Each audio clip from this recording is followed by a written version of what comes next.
All right, good evening, everyone. You're listening to Red Pill 78. I am the corruption detector, and this is your Red Pill News.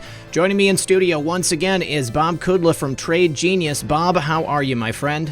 I'm doing great, Red. How are you doing? I'm excellent. Thank you very much for asking. We've got a bunch of stuff we want to go over today, but before we do, I just want to let the audience know that you and Trade Genius have created a very special offer for my viewers. Why don't you tell us about that? Yeah, so what we did, Red, was we created a special bundles, in fact, 6 of them, that allow people to, depending on what their level of interests are and their level of skills are, to be able to trade with Trade Genius. So they can be interested in stock trading, or they can be just in cryptocurrency trading. Doesn't matter if you're a beginner or advanced. We have bundles, and we pre-discounted them for your listeners up to 65%. So if they take advantage of for Saturday night, the 16th of November, then they'll be able to take advantage of that pricing. And what we do, Red, is that we provide chat rooms, we have trading rooms, we have signals, and then if they want to have personal coaching or additional training, we have that too. So they get to select the bundle that works for them. And what we try to do is we try to make it very affordable for people to trade with us and for it to be a really good ROI for them. So thanks for letting me mention that. Yeah, not a problem. Now, one thing that I did want to ask you about first off is last time there was a lot of people who wanted to know, what about me, the people who, don't have a lot of money, somebody who doesn't have, a ton of money to start investing. What can they do if we're looking at some type of financial collapse? Because, we've been teetering on the brink for a while now, and I think a lot of people are a little nervous about it. Yeah, so this is what I'll say. Let's say you're interested in trading and you say, Bob, I don't have any money. Well, a couple things have happened. So you could trade cryptocurrencies with less than $100, number one. Number two, you could trade this thing called binary options, which is Nadex, which we trade. And if you have $200, you get started trading there. And then the stock market, they just went ahead and they eliminated commissions for trading, which was really hampering people with small amounts of dollars, making it just not worth it for people to trade. So now you can get into trading stocks and ETFs for a couple $100. And finally, what they've done is they have this thing called E-mini micro futures, which are also really low cost for $300 or $400. Yeah, so when people say, hey, Bob, I don't have any money, what should I do? I say, well, if you're interested in trading, you got to find the money. So you go to Starbucks, you go 1 month and no Starbucks, you have trading money. You know what? Christmas is coming up right now. You can find part-time work anywhere. And also, I'll just tell you one thing my wife did was, she had a corporate job. We had children. They're out of the house. She was bored. She didn't want to go back to corporate life. So she started, this was 6 years ago, she started walking dogs. She had zero money down. Okay, right now she has 120 clients. She's created a boarding business, okay? And the business is doing extremely well. Her expense was business cards. So, Red, what I tell people is if there's a will, there's a way. And, people limit themselves, but you could find ways to start businesses all over the place. The internet allows you to really be able to do those kind of things. And people just are limited by their own imagination. You take your passion, you take your energy, and it's going to take a little bit more hard work, okay, or a little tightening in the budget. But you can find ways in which to do that. Look, my family, even my daughter, we're all entrepreneurs, okay? So we don't get a paycheck from a corporation. We are our paychecks. And we've been doing this now, like I said, my wife 6 years, my daughter 1 year, me over a decade. So you absolutely can do it. Just don't limit yourself. And that's how you get into it. But if you want to trade, you can get into the trading game now for a couple $100. And all the signals that we share still work. It's the same rules. One of the things that I tried to get across to people before, those are all great points, but we've each got our own special skills, something that we can offer people. Walking dogs, that's like a no-brainer. Obviously, I've got dogs. You've got dogs. Everybody that I know has dogs. And we all have opportunities where we need somebody else to take care of them. If you're, in a position where you can go ahead and start a business doing that, it's a really easy thing to do. And there are so many different ideas out there. I've got a buddy who's a mechanic. He just moved to a new state. As soon as he got there, he had work because he just put it out there that he was a mechanic. People started using him immediately. So there was a couple of things that came up in the news recently, and the big thing right now, I think, is this trade war that we've got going on with China. It doesn't seem to be going anywhere, and it kind of, is heating up. So what do you see going on there with that trade war with China? Yeah, so let me just be real clear. People may not have seen this view before, but we're never going to end this trade war with China. Oh. So this is really a decoupling with China, what's happening here. Okay, it's all being couched as this thing called a trade war because there's a lot of people that were getting their pockets lined by the old way with China. China was very, very, very good at being able to co-opt people, bribe people, compromise people, into developing a relationship with them. Well, Trump's been cutting those milk wagons off one by one. And so there's a lot of people angry and they call it the trade war. Well, there's only a trade war if we can lose it, and we can't lose it. So China has created an environment where they can't agree to any of the terms that Trump is putting forward, and we're not going to agree to go back to where it was before. So if you notice, every time we get close to solving the trade war, it never gets solved. It always is something else.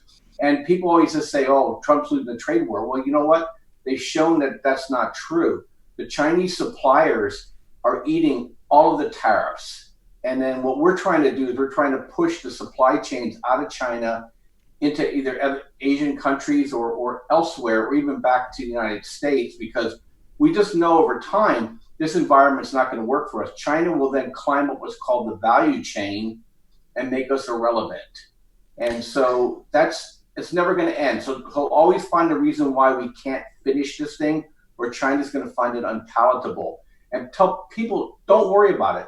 That's all okay. This is what we have to do. Believe it or not, this is the only thing that we can do really to stave off any kind of economic depression in the United States. Really? Is we got to take it out of the height of the Chinese, and we got to bring the jobs back to the United States.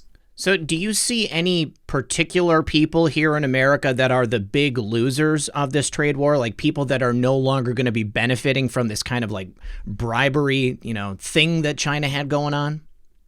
Yeah, all the globalists, so, all the tech companies, right? Nike, all the companies that hate Trump, all right? So, those are the people that have been benefiting from basically arbitraging labor, arbitraging environmental laws, arbitraging the human rights abuses.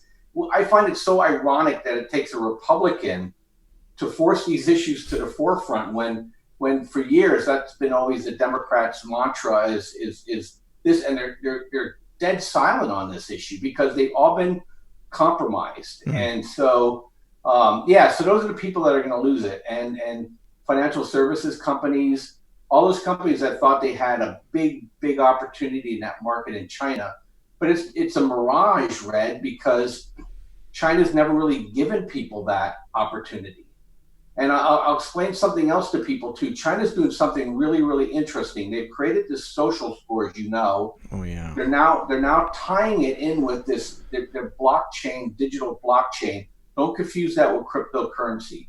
And what they're going to be able to do is they're going to be able to mandate or force people to buy or sell exactly what they want them to buy or sell. So they could tomorrow say, we're opening our markets up completely to everyone in the world. But then they tell their citizens, if you buy anything from these producers, your social score goes down. So you see, what they're doing is that they're doing everything under the table here. And I think, well, Trump definitely gets it. And I think more and more people are getting it. And, as much as I don't want to like Elizabeth Warren presidency, she would even be more hardcore than Trump. So I think people are understanding here. It's really our economic survival at stake here. So trade war is going to go on ad infinitum. And I think what they're trying to do is they're trying to wait the United States out. But China has bigger issues than the United States in terms of their survival of the CCP. So what do you think is going to happen here with the economy in China? I mean, I've heard that there is a real possibility of collapse. I mean, last time we were talking about the issues with HSBC, all of these loans that have been guaranteed.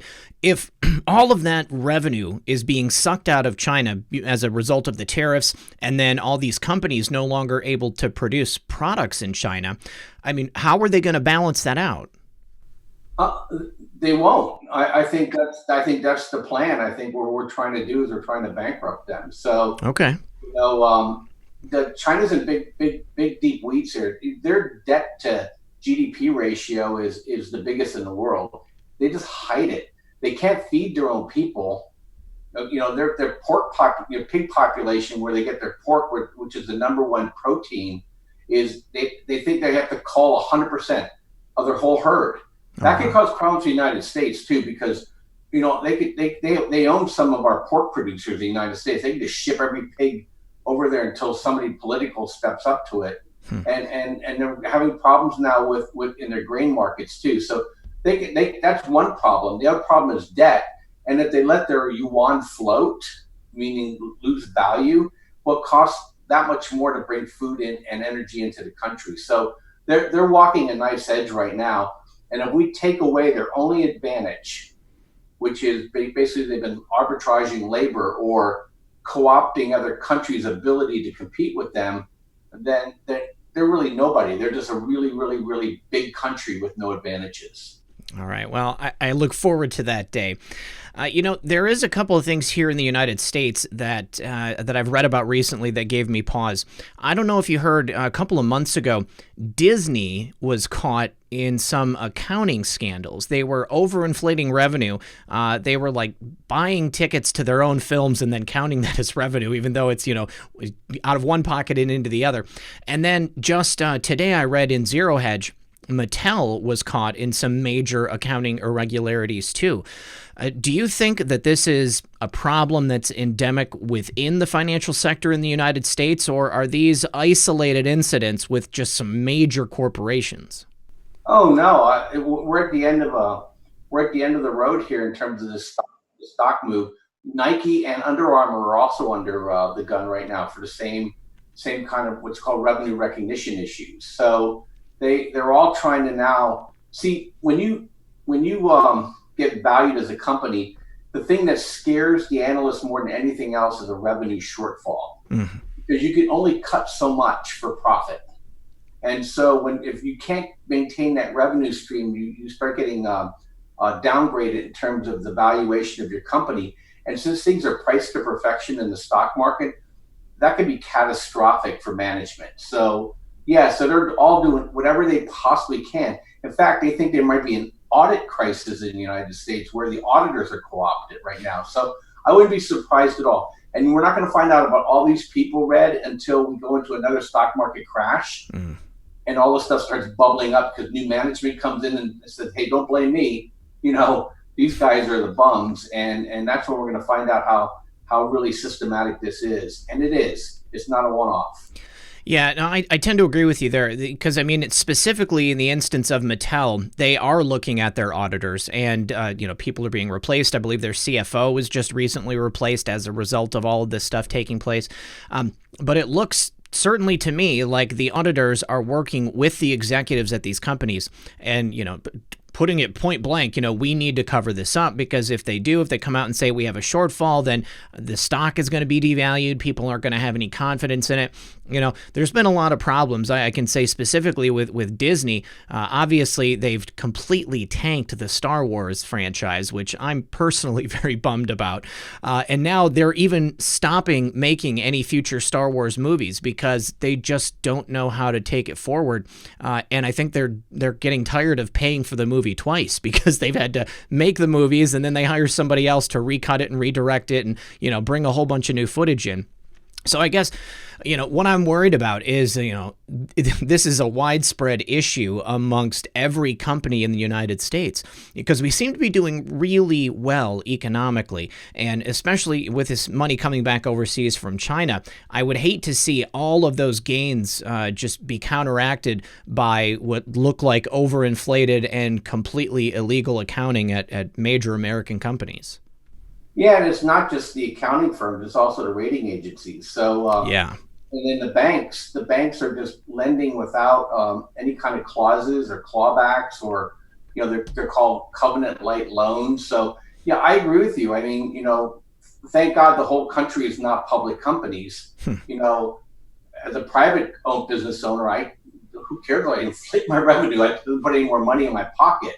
So these guys, they know they have a sucker called the public stockholder that they can defraud, but private companies can't do that. So yeah, so you're going to see the rating agencies do the same thing again, Red.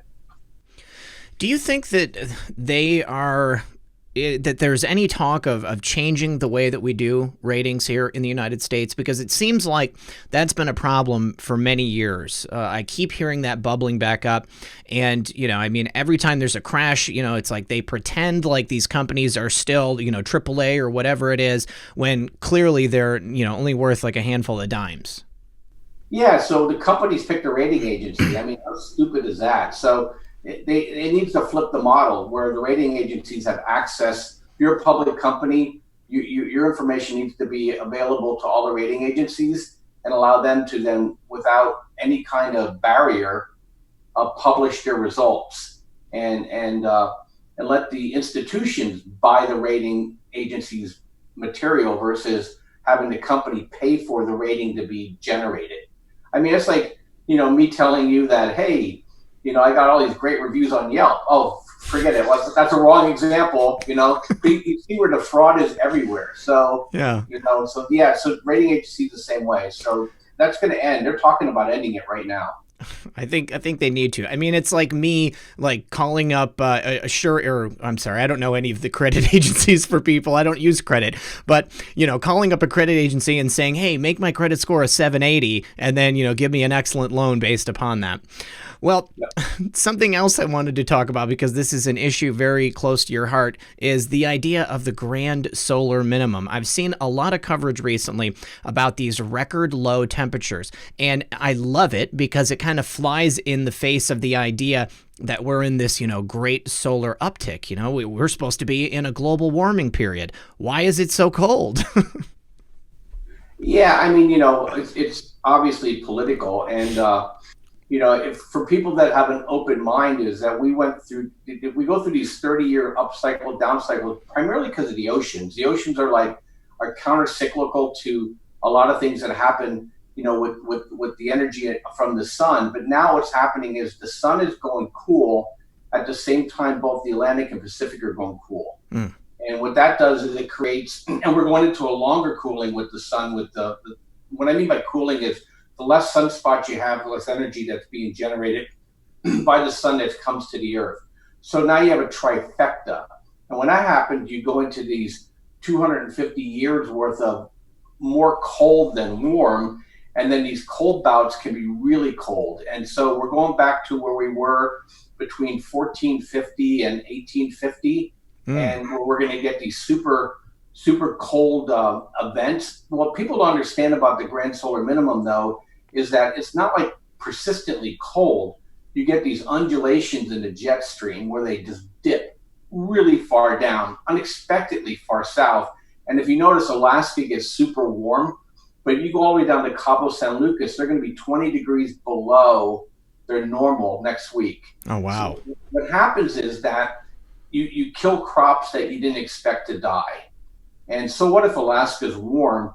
If the entire corn and wheat belt of the United States gets wiped out 6 weeks early and you lose 20% of the crop? Well, we don't have a 20% buffer around the world.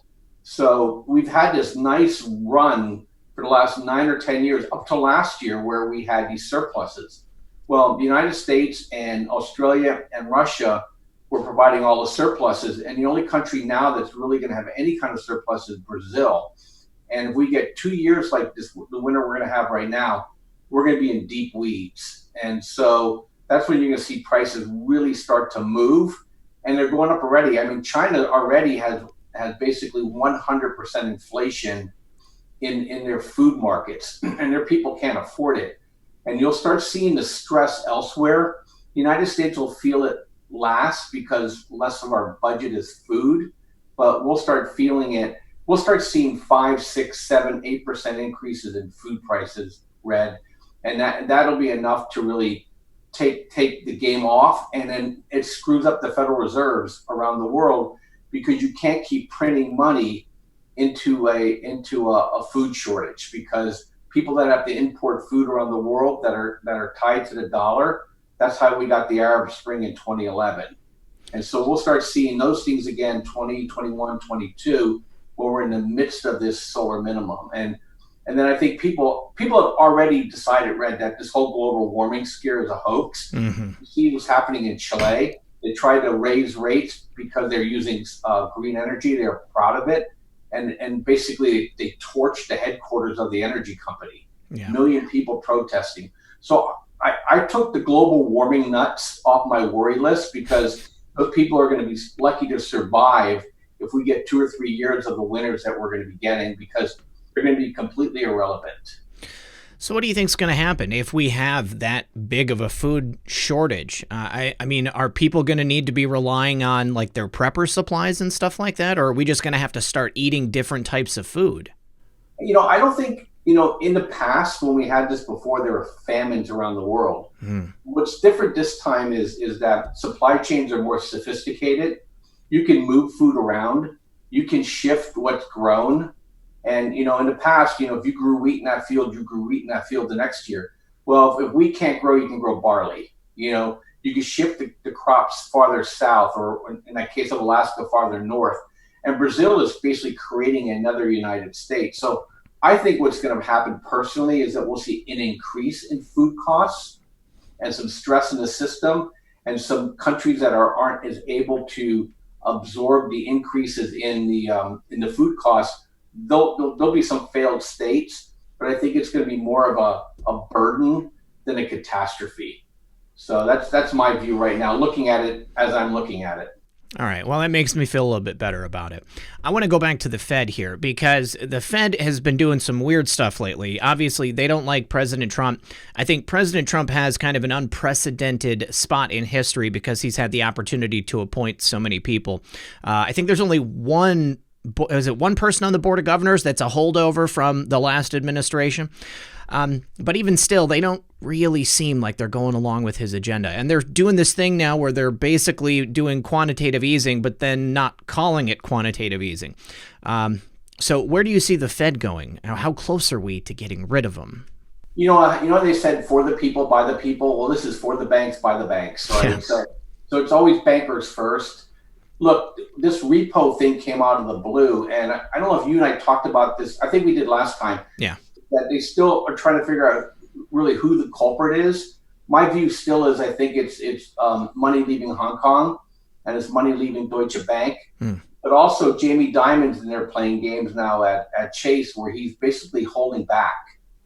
So he's sitting there going, maybe we're going to go into a recession here soon. I'm not going to lend any of my money out. And it's good for him personally, because if the other banks get into trouble, he can pick up assets on the cheap. So the Fed now is all in. So the chips are in. So they're just going to keep repoing this thing. They're going to call it whatever they think they can get away with calling it until money starts coming out of everywhere. And that's not a good thing, because it doesn't come out of your net paycheck. Okay, it goes to other things, and it costs you more to live. And so I think they're just going to do whatever they have to do. Look, we have $1 trillion deficit. The only way you're going to fund that, because China can't fund it anymore. Even China wanted to fund it, they can't fund it anymore. Japan can't fund it anymore. So our Federal Reserve is going to be funding that debt, and that's as debt monetization as simple as you can get.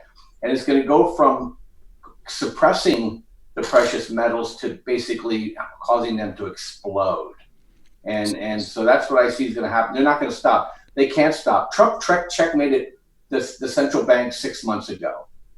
So they can't do anything but what he says, and he front runs them. So he knows they have to keep lowering interest rates. He knows they have to keep providing liquidity. And there's only one place this money can go that's a big enough market, is they got to buy our bonds and they got to buy our stock market. And so that's where the money's been flowing. And it gets to a point where it doesn't make any sense to be buying stocks with a minus 1% earnings growth. So money's going to start slipping into other commodities, precious metals being one of them. So if we're talking about an explosion in precious metals, what do you think that's going to look like? Well, I watched this very closely, because last time they did QE, they were really able to suppress gold and silver prices significantly. This time, they're barely able to get it moving down. Every time they push it down to 1400, 1450 area, it pops right back up to 1,500 plus. So at some point, we're going to see new highs in silver first, in my view. We'll get over 18, then over 21, and then we'll see gold get over 2,000. And this will all happen before the election. And these moves can just come suddenly, Red. You know, you wake up one day, when we used to trade this in the past, we wake up one day and gold's up $100, you know, and so you're going to see days like that again. So look, Citicorp and Chase have been selling their last of their gold positions. They're getting out of the gold business from a speculation standpoint because they know now that some of their traders are going to jail for manipulation, and they're getting out. And once they disgorge the rest of their gold holdings they have in their trading books, there's no big sellers left in gold and silver, and central banks around the world are buying. So I expect to see a pretty big move here in gold and silver. And look, I'm not myopic. I'm a trader, so I just look out a week or two ahead to see what's going on. But from a macro standpoint, you can't help but get excited about what's going to happen with precious metals. And not just those two. You know, palladium and platinum we've been trading those very well too. And those are even more exciting as a trader because Russia controls the supply. And they held back supply last year for 2 weeks, and the price of platinum doubled. Wow. So that's how fast these moves can happen, and I think that's what's going to happen. People are going to run to something that can't be printed, and those four commodities can't be printed. And then, you know, you can flip it over to the crypto world as countries like Argentina and Chile and Turkey and Venezuela, you just keep naming it. People are like, hey, I can't get stuck in these local currencies, and I don't have enough money to be buying gold or whatever, but I can throw it into Bitcoin or Litecoin, and it's already out of the country. So all I have to do is get a plane ticket and get the heck out of Dodge, and my money's waiting for me where my PC can get plugged in again. Yeah. And I can convert that into the local currency of my choice if I want to. And I think you're going to see more and more of that.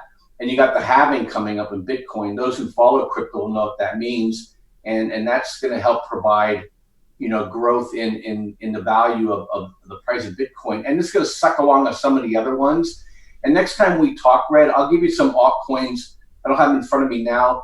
I'll give you some altcoins that we think will be long-lasting, good ones to hold, you know, for your listeners, because there are going to be a few that are going to be really worth something. The rest are going to probably be garbage. Wow. And you're going to be able to, whatever has specific purposes are going to be able to maintain value. So those are things. Look, crypto is the antidote against banks. You know, gold is the antidote against the other way around, against sovereigns. Gold and silver against banks, and food so you can live. So those are the plays that you want to take. In Grand Solar Minimum, natural gas. You know, so those are the areas that we've been playing and making some good money at. You know, it's kind of sad about the Grand Solar Minimum. I was just looking at purchasing like a small solar system, just enough to run some stuff at night. I don't know. Maybe I will think twice about it now, though. All right. Okay, it's fun. I've owned a solar company for 13 years. It's definitely, the ROI is there, my friend. Okay. All right. Well, heck, maybe we'll talk about it off the air then. All right, Bob. Was there anything else that you wanted to hit today? No, I think we covered the gamut. I think those are the macro things we need to watch out for. I think the economy is going to probably just bumble along here unless something comes out of the blue until the election. And then that next year, I think, all bets are off, because depending if Trump gets in, he'll want to push it down to reset. And if he doesn't get in, the new people are going to want to push it down and blame Trump. So that's typically how the game is played politically. So that's kind of where we're at. One last question. Do you think that the Federal Reserve will go the way of the dodo when Trump wins in 2020? Yeah, I think he's going to go after it pretty hard. I think he's going to go back to some sort of commodity or gold-based currency. All right, good stuff. All right, well, Bob, thank you again for joining us. I do appreciate it. If you guys want to get that information, it will be in the link in the description below this video. As always, this has been Red Pill 78. I am the Corruption Detector, and this was your Red Pill News. Good luck, everyone, and God bless.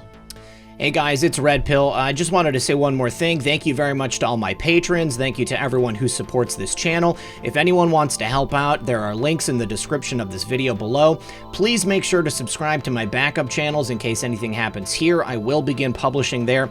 And if you guys have any questions or tips for me, please send me an email at redpill78@protonmail.com. Also, don't forget to make sure that you have notifications turned on for this channel. When you go to my channel page, there is a little bell. Click that bell and choose all notifications. And if you don't have one already, go sign up on Twitter and follow me there and make sure that your notifications are on. Because even if you don't get a notification from YouTube, I always have a notification that goes out on my Twitter page that lets you know every time I put out a new video. I look forward to reading your messages. I look forward to getting the news to you on a daily basis. And I look forward to seeing you all again in the next episode.